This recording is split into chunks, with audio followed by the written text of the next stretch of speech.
Available data are pointing to the fact that Nigeria's economy performed positively in spite of all the economic shocks and hardship experienced in the year 2024. Now, details of the economy's performance were last week provided by the Minister of Finance and Coordinating Minister for the Economy, Wale Edun, in Abuja during a stakeholders meeting to appraise the implementation of President Tinubu's economic mandate. Wale Edun also pointed out that the medium-term expenditure framework recently passed by the National Assembly envisioned substantial investments between 2025 and 2027, revealing that the federal government had launched a presidential initiative to unlock the healthcare value chain to produce 70% of the country's pharmaceutical needs locally by the year 2030. The minister noted that Nigeria needs to commit to raising another $20 billion in investment expenditure that will sustain it by the year 2027 to about 7% economic growth.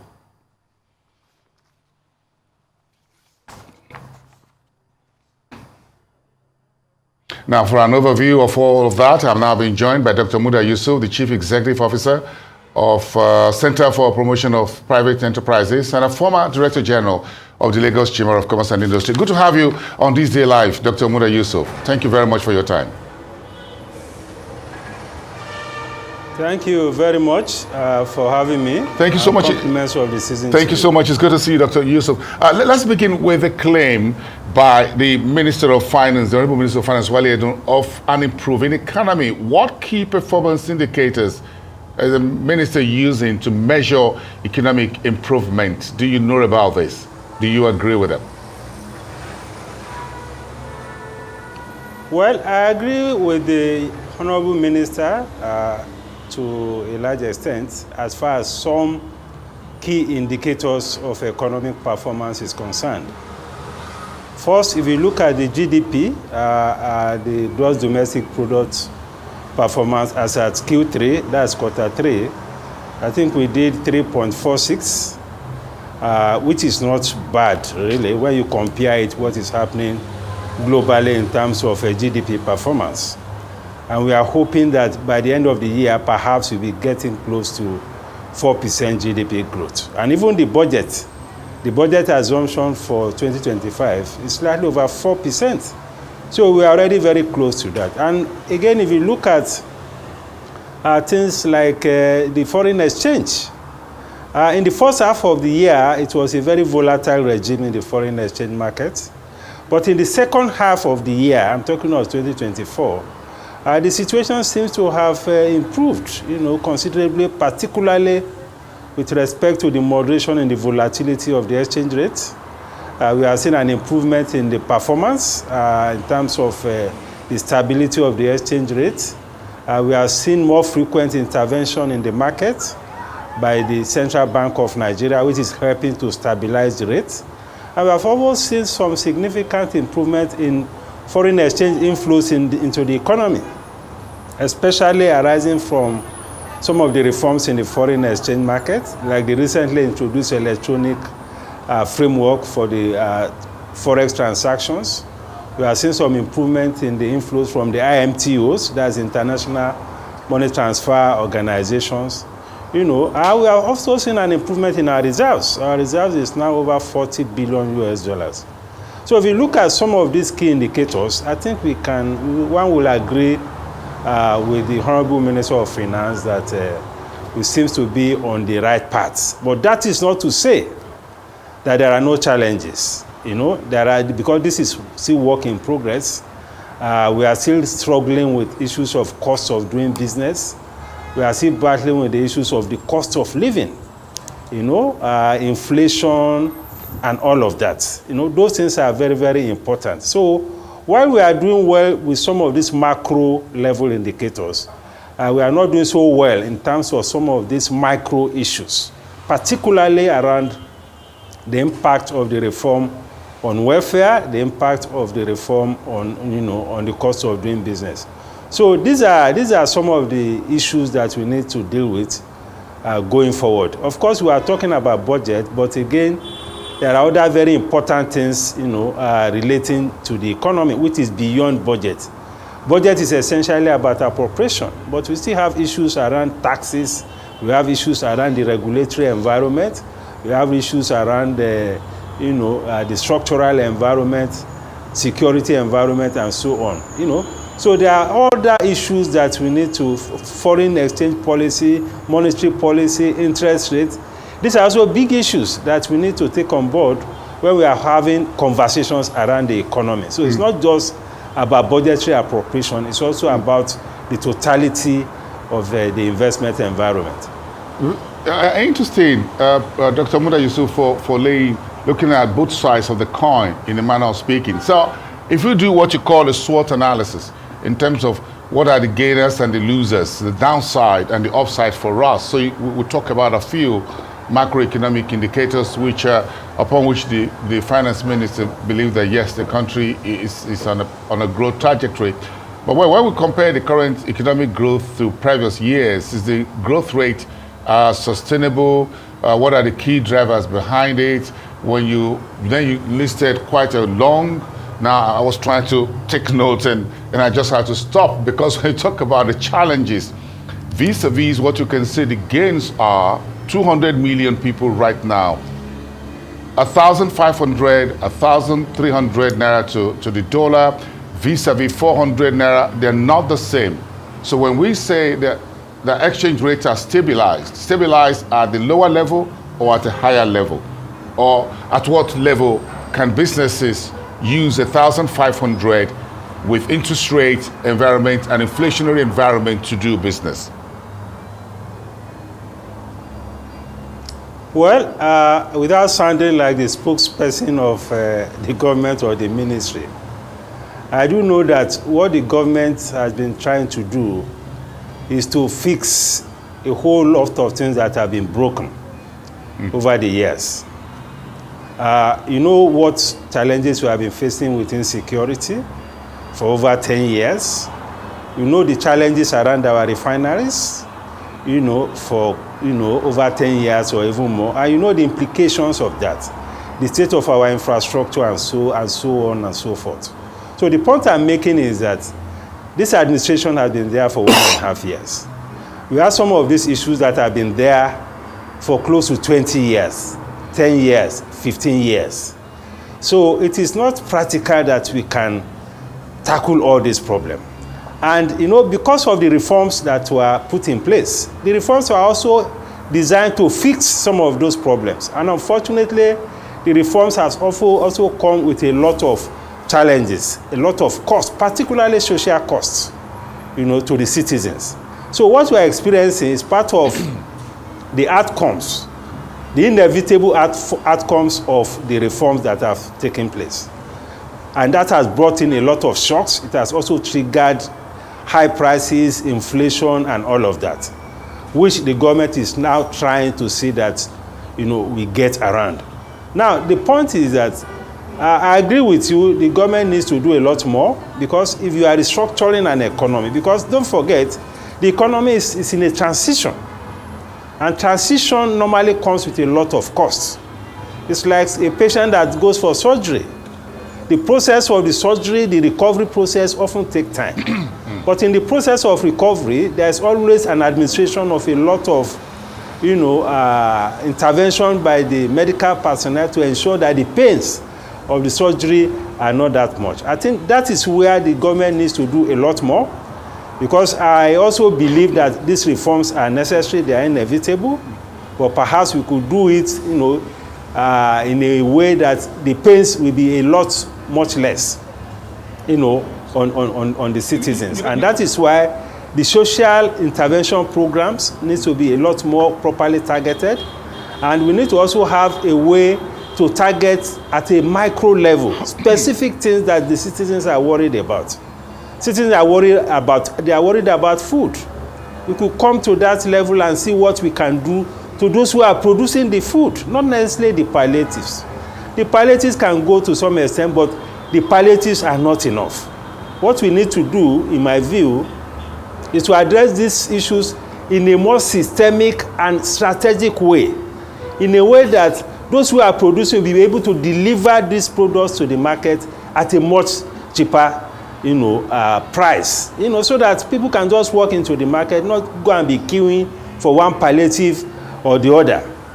And we can do this by, deploying our tax policies. We already have a tax reform process in place, we can do a lot more about our tariff policy. So that for those who have import content in their production processes, what can we do to bring down some of their tariffs, some of their levies and all of that, so that the cost of their production can be much less? What can we do for transportation so that the cost of transportation can be much less? What can we do for those who are in the energy sector, refineries and all of that, to bring down their cost so that they can deliver cheaper energy to the citizens? For me, I think that is the way to go, and that should be a major priority, so that we look beyond the macro indicators and begin to address the welfare issues, how we can make life more comfortable, and also look at regulatory issues as it affects those who are in business. Those things are very, very important to bring down the cost of production, which ultimately will benefit the citizens. For me, I think that will have been that is the best approach to deal with some of this. We have seen some gains from these reforms, but that gains we should have to see how we translate it in a way that it will impact directly, to address issues of welfare and to address issues of the cost of doing business. That, for me, is the challenge that we need to address. We're trying to find out from you right now what Nigeria should prepare for. For example, is 1,500 naira the new level for the naira? Is 1,000 naira, 800 naira the new level for price of petrol? Is inflation at this level is the new level? Nigerians want to know what to prepare for in the new year 2025. So you look at the budget every year and the come and go in trillions of naira year after year, and the question is, do we have a budget of the government for the people, or we have a budget of the government by the government and for the government? So I'm trying to understand here, get your thoughts on how we can use the budget to fast track, to facilitate, to catalyze private sector productivity in 2025. What do you see as far as the priorities and the distributions in the budgets are concerned? Dr. Yusuf. Well, first, let me say this. The federal government is in the custody of about half of the resources of this country. The states and the local government are in the custody of half of the resources. So when we are talking about economic development, about welfare, about infrastructure development, there has to be equal engagement by the citizens, by the civil society organizations, at the federal level, at the state level, and at the local government level. We need to demand accountability across all those levels, because there is this tendency to look up to the federal for practically everything. So that engagement is extremely very, very important. Demand accountability. Is that a structural issue? When we are talking about health, is that a structural issue, Dr. Muda Yusuf, that we need to take a second look at? And I agree with you. For example, if you're going to produce food, the land to produce food are across the 36 states of the Federation, technically speaking. So which falls under state government and local government. So that's where I'm looking at. So if you have the federal budget and then you have state governments, how do we align all of this together to have development, jobs, and see and stop the kind of stampede that we see over the last few days at all levels? No, you see, democracy is not just about elections. And because we need to change our mindset as far as democracy is concerned. Democracy is also about engagement. So as citizens, we are not playing enough role to engage those whom we have elected to manage our resources. When we talk about resource management, the focus is always on the federal. I'm not saying it is wrong. We need to engage the federal, but we need to engage the states. So it is for us as citizens to demand that these resources belong to us. We need transparency, we need accountability, and you need to agree the priority with us. You can't take our resources and be setting up airlines, be setting up airports and all of that. Is that the priority of the citizens? These are critical issues that we need to ensure that we engage people within our democratic process. So that is very, very important in terms of citizens' participation in the democracy. And our state assemblies also need to be up and doing, because there are the relationship between most state assemblies and the executive are too cozy. So that the kind of interrogation that we expect from the state assemblies of the executive, we are not getting it. Because that is the structure that is supposed to ensure transparency and checks and balances. You know, now coming back to what the budget can deliver in terms of some of these things, of course, you look at the priority that the president has set out. He talked about defense, which is high priorities, defense and security. He talked about infrastructure. He talked about health. He talked about education. These are critical sectors that require government attention. So I'm in agreement with all these priorities. Because if you look at defense and the security, the impact on the economy is very, very serious. It's very, very profound. Look at what has happened to our agricultural sector because of insecurity. Look at what has happened to our oil and gas sector because of insecurity. Look at the impact of both agric and oil and gas on the economy. So investment in defense and security, if we actually get value for money, because that is also important, has a major potential impact on the economy. Imagine we're able to produce freely in oil and gas sector, oil production. Imagine we're able to do 2 million barrels per day, or even 2.5 or 3 million. Imagine we didn't have a situation where investors have to leave our oil and gas sector because of insecurity. You know, imagine the impact of that on our foreign reserves, on our exchange rates. So the priority on defense and insecurity, I believe it is very, very appropriate, because we cannot move forward effectively with our oil and gas, with our agricultural sector, with our agro-allied sector, if we don't fix this security challenge. Then, of course, infrastructure is key. Infrastructure is impeding productivity, it's impeding competitiveness. It's making it difficult for, cost of production to come down. Look at the energy cost. Look at the cost of diesel, the cost of gas. Look at those who are in band A. Look at how they are screaming. So these are pressures that government expenditure can bring down. And that is why I was saying that, yes, the federal government can do this. And in security, the federal government has a bigger role, because the federal government has much influence on issues of arms, ammunition, and all of that. But that is not to say that they have a role in security. Look at what the Lagos State government has been doing to support the security apparatus in the state. The police is not under the Lagos State government, but it's getting a lot of support. And not just in Lagos State, many other states. And once we're able to do that, the impact on the economy is always very profound. Professor Yusuf, because it gives the citizens a lot of comfort. Dr. Muda Yusuf, do you think, and I just piggyback quickly to what you said, your comment, do you think we're getting value for money right now when it comes to the trillions of naira going into defense? Do you think we're getting value for money? Do you think we're getting the ability to get folks to go back to the farm, to get produce out of the farm? Or do you think we're just pouring money down a sort of a basket, in the manner of speaking? And we're not getting the value really, because it looks like year after year, budget keeps going on. 15 years of the Boko Haram in Nigeria, criminal enterprises, trillions of naira in ransom every year has been reported, or let's have hundreds of billions. But are we getting value for it from socio-economic point of view? Or you think we're now boxed to a corner, in a manner of speaking, in which insecurity now become a god, in a manner of quote and unquote, that we now worship it so that we can go anywhere? Has it become an albatross for the country? Well, I think we are making some progress. Listening to reports from the northern states, Kaduna State, for instance, Borno State, for instance, and quite a number of states in the northwest, they have reported that even villages where the settlers or where the indigenes have vacated, some of them are returning to those villages now.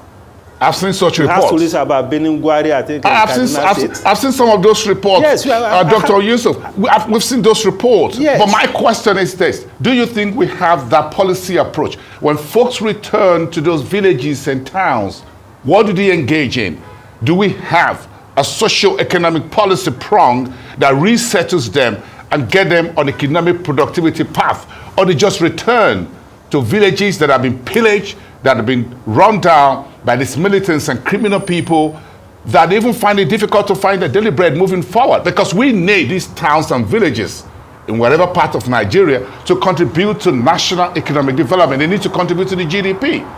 So if we rescue folks from towns and villages and communities, are we putting them to work? Do you think we need a policy on that, like what you have in Europe? You need to resettle, you need to rebuild, we need to reconstruct these communities, or we're just allowing them to go back to the rundown villages, burnt homes, and trying to just move on from there? No, you see, for most of those villages, particularly in the northern part of the country, their major economic activity is agriculture.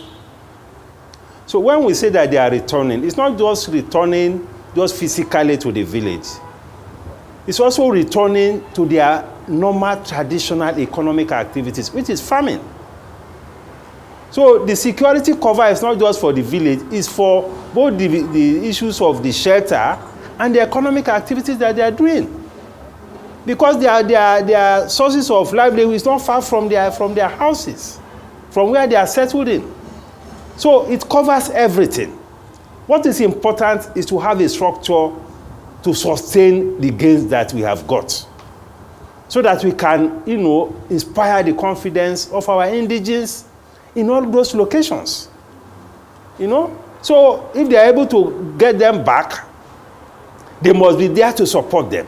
They must be there to protect them as they go to their farms and come back. And I've seen a few reports, from those areas saying that even the military are also stationed in some of their farm settlements to ensure that they have protection. That's some good news. That is not to say that we are there. There is a lot of work that needs to be done. But my thinking is that it is not just going back to the village, it's also returning them back to their traditional, sources of livelihood. To some form of productivity. That is my own perception of it. That's good. Let's return to the budget very quickly. Yes, Dr. Muda Yusuf. Are there any significant changes in the budget for New Year that you've seen compared to the previous year, and what are the justifications for these changes? How do you think the budget will move us forward into the new year? No, I think we need to review some of the assumptions because the budgets are based on assumptions. For instance, the assumption on inflation, we need to review it to something that is much more realistic, because we'll be thinking of bringing inflation from 34% to 15% in a year. I don't think that for me is rather optimistic. So we need to look at that.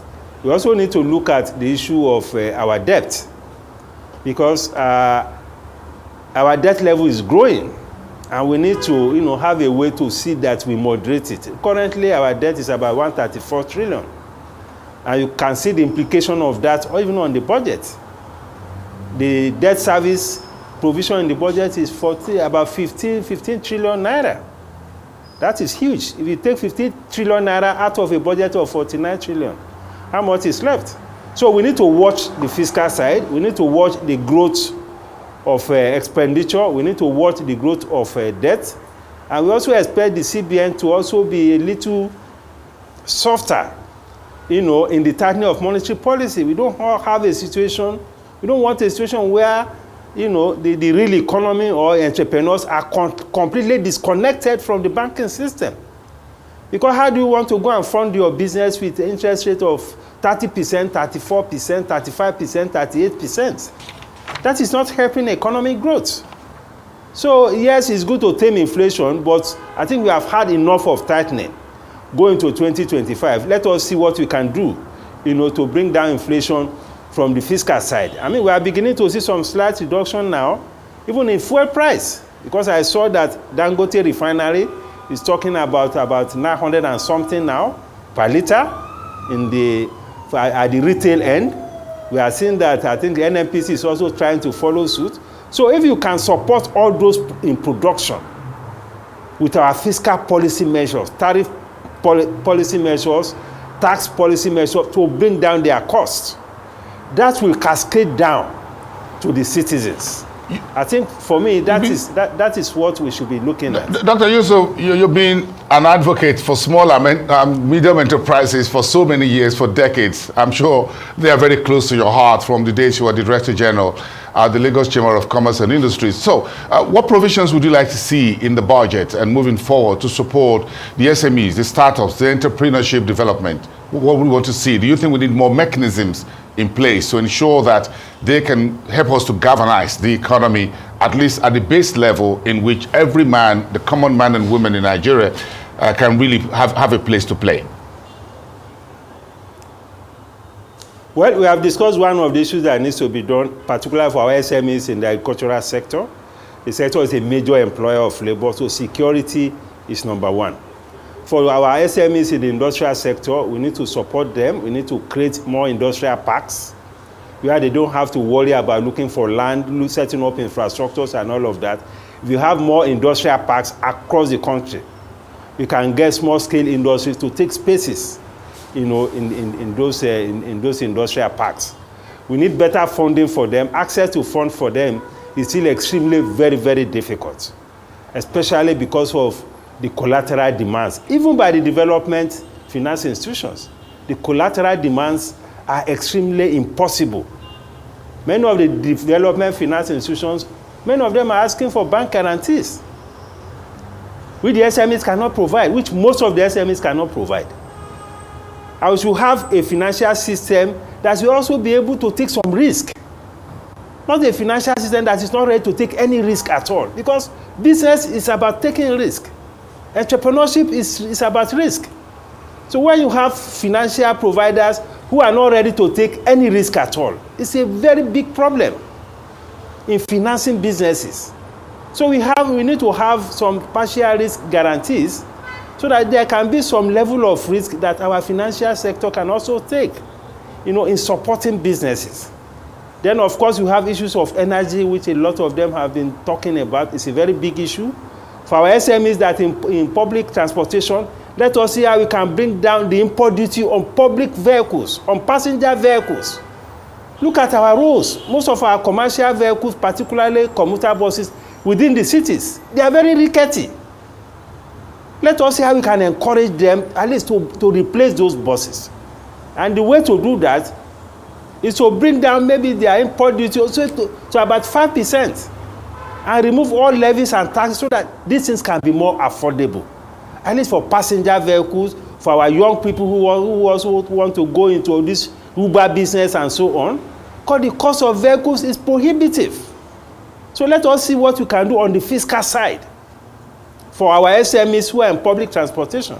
I think these are some of the things that we can do, you know, to support the SMEs going forward in 2025. All right, well, thank you so much for your time. Dr. Yusuf, the Chief Executive Officer at the Center for Promotion of Private Enterprise and a former Director General of the Lagos Chamber of Commerce and Industry. You know, as always, we can always knock on your doors. We appreciate your views as far as entrepreneurship in Nigeria is concerned. Thank you so much. We appreciate it. Have a great Sunday evening.